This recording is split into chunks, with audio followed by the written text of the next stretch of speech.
So which one should you buy? For close-up work, this one is really good, but it's super powerful. As I said, it goes up to 50-80 meters, and now we can see the blue light is actually quite visible. This one has got this thing, this spot in the center. These two are predominantly for handheld applications. This one I use mainly for painting. I will set the camera separately.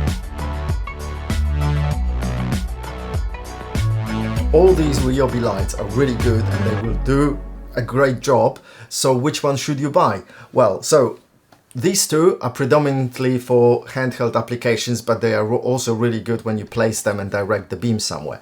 These could be handheld as well, but they excel in different applications. And these two could be kind of handheld, but not really. So let me go quickly about the pros and cons of each, and then we'll go into details as well. So my first one was this one, and I really liked it. It's very light actually, and it's got only one level of power, and this could be turned around quite a bit, so it's very good. And this bit allows me or you, if you have it, to put it on a table like this, on the edge, or on the 2x4 beam, or it can be handheld, but it's not that comfortable actually because of the weight. With the battery it's kind of balancing forward. So then I swapped to this one, and it's really good. It's much more powerful than this one. It's actually too powerful from like close work like this, you know, it's really kind of blinding even, but it's great if I put it somewhere on the floor or on the table and then direct the beam on the ceiling where I'm working, for example, a few meters away. And if I use 2 of those or 3 of those, then it's really great. So there are no shadows. I'm always getting light from various directions. Then I got those two.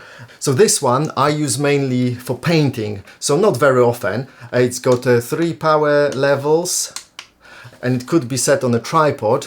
And it runs on batteries only. In the US there is a version that takes a plug and runs from the mains, which is great. And in the UK we don't have that. This one is also pretty good. So it could be used for, you know, videos actually. I can put 2 of those on each side. I've got 2 of those, and it shines very good light. Or I can shine this on the table, or I could put it under a cupboard.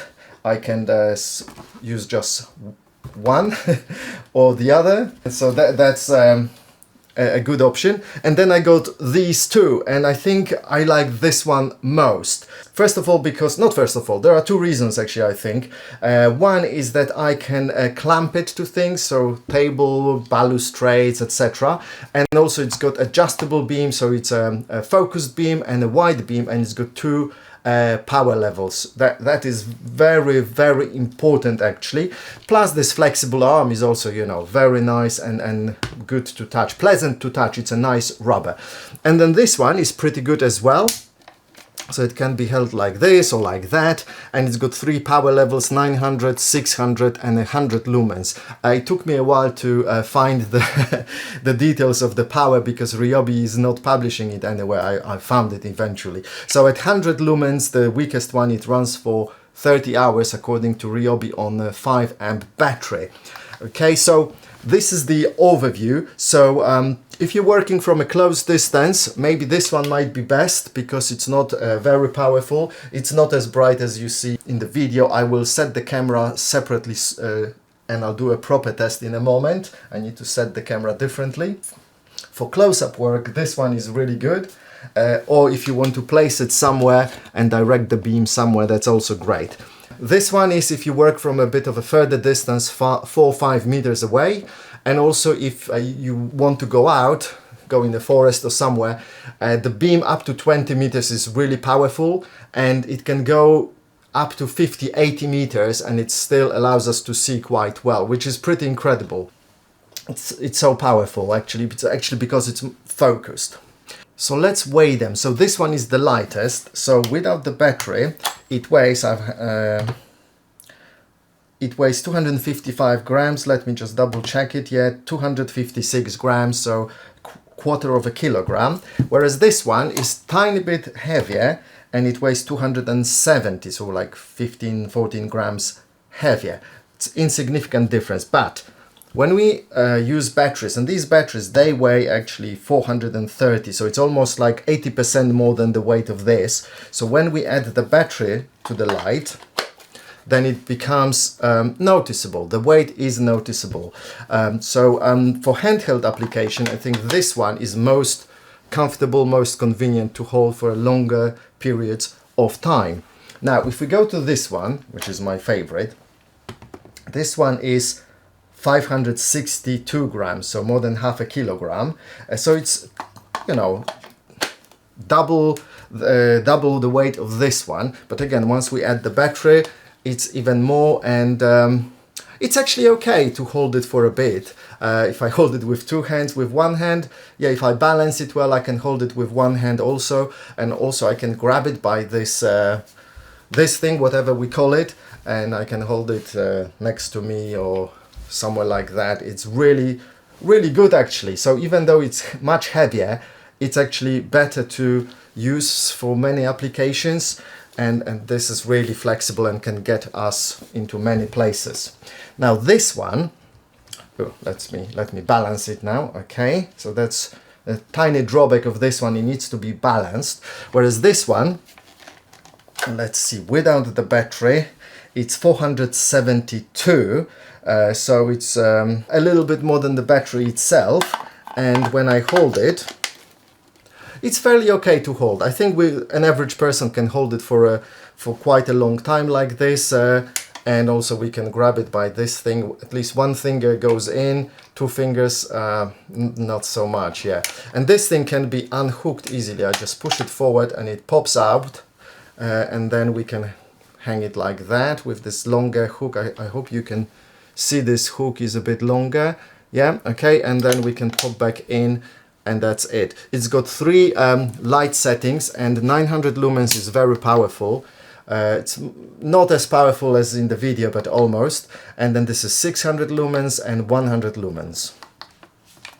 It's great because it's small. It's much smaller than this one here. So let's see the difference. So that is like, I don't know, 10 centimeters difference, and with a little bit smaller here. Now, these sizes are more or less the same, but if we work on the cupboards, that makes a big difference. And also this one can bend, so we can easily fit it in places where this one will not fit in. So if you're working in the cupboards, on the sinks, etc., it also bends the other way around. This one is really good. So maybe if you're, I don't know, a plumber, furniture repairer or something, that is really, really good. Now, what is this one good for? Well, I think, as I said, you can shine lights on surfaces, on rooms, etc. And this is also supposedly good for car mechanics, so they can go between parts and, I don't know, shine light in various spots. Also, this one can be held from this thing, and then there is another hook built in, which is kind of a hook, and then it's got a hole, so it can go through a nail or a screw. So variety of options. And if that is not enough, we can also use this as kind of a spring-loaded hook as well here.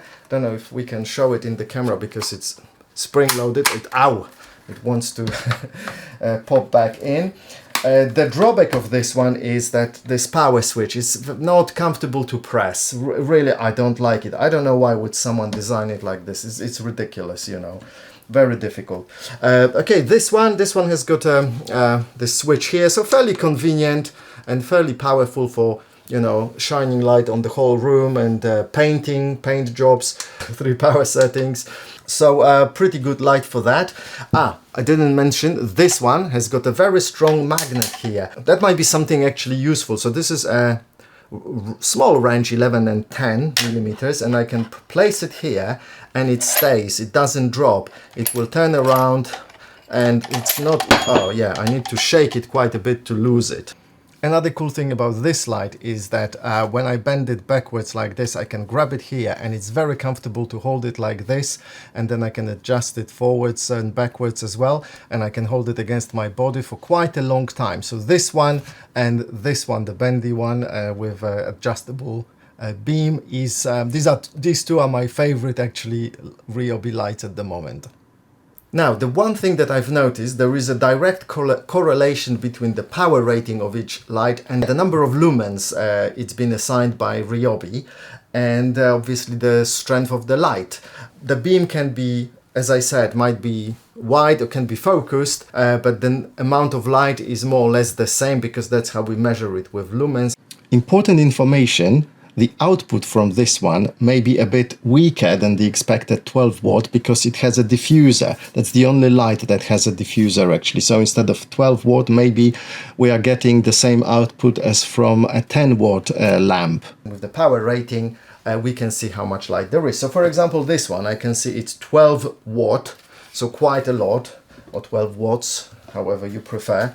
This one, where is the label? Here. This one is 4.5, okay, but again we can focus the beam and then it's like really powerful. This one is 3, but it's super powerful. As I said, it goes up to 50-80 meters, gives us good visibility in a forest, for example. This one is 1.8 watts, so kind of half of this. So this one is 3, this one 1.8, so just above half. This one, okay, let's see, what does this one say? Oh, not here. Oh, nothing here. Where is the rating sticker? Ah, it's here. This one says 10 watts, so quite a lot actually. So 12, 4.5, 3, 10, and this one says 14.5. So this one will give us most light. So it's really good for rooms, especially if they are not very big, like this room, or bigger rooms as well. But obviously, if you want to paint, I think what I found that from up to around 2-3 meters, I get good light on the wall and I can do painting easily. If I move it further away, it's a little bit more difficult. But again, depends on your requirements, preferences, etc. So it could be good for bigger rooms as well. I simply, move it around with me as I continue the job. So basically, this is it. If you have any questions, ask me below, and now let me reset the camera and do the light test properly.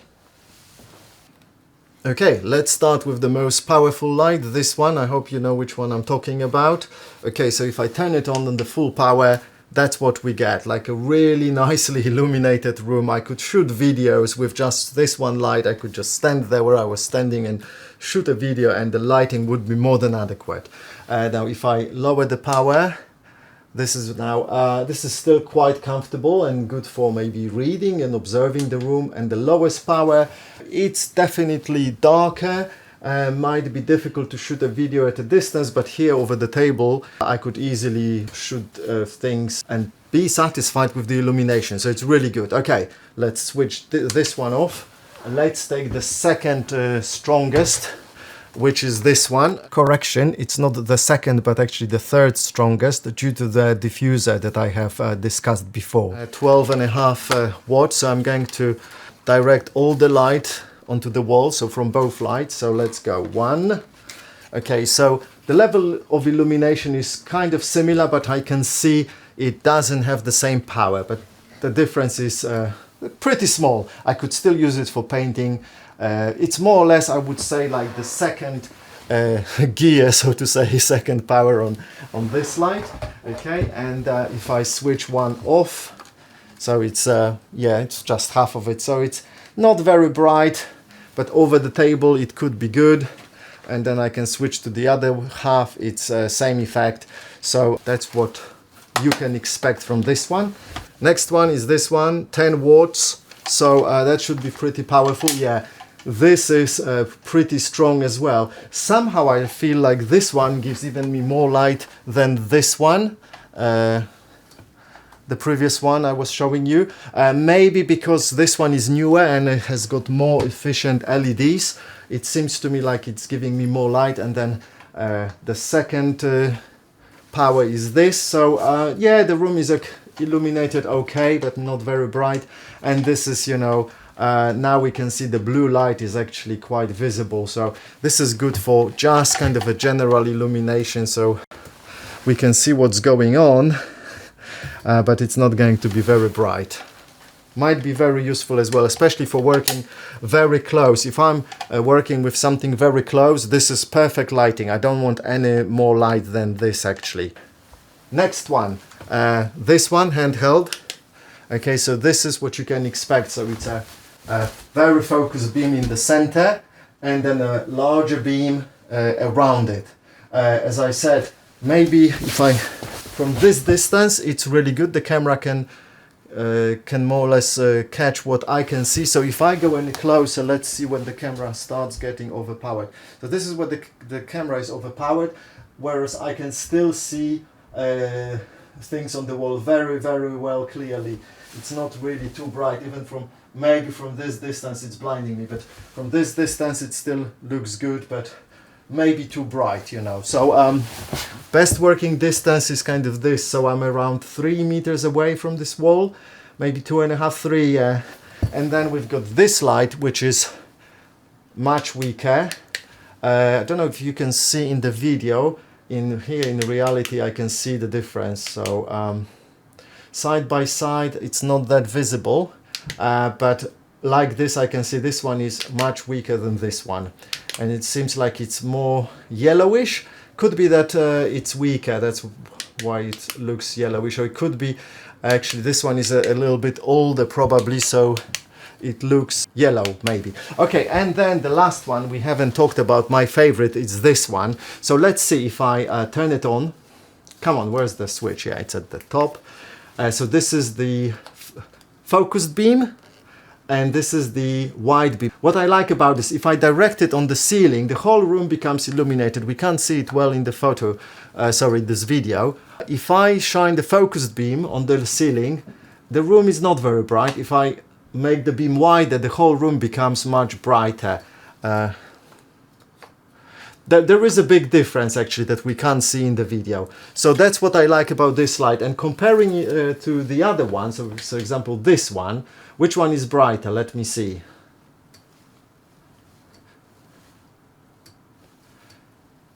They seem to be the same brightness. However, this one has got this thing, this spot in the center and a wider circle, and it's a good thing and not a good thing depending on the situation, whereas this one has got a uniformed spot, whether it's focused or whether it's wide beam, it's uniform, and I prefer this much better. So here you go. Which light would you choose? It's up to you. They're all very good, and I hope So I hope this comparison was very useful to you. So this one is my favorite, and as I said, it's bendable, clampable, and it's got wide beam, focused beam. Can I do a focused beam? Focused beam. So whichever light you choose, you will get a good light. It's just whatever floats your boat. Okay, you take care guys. Cheers. Bye.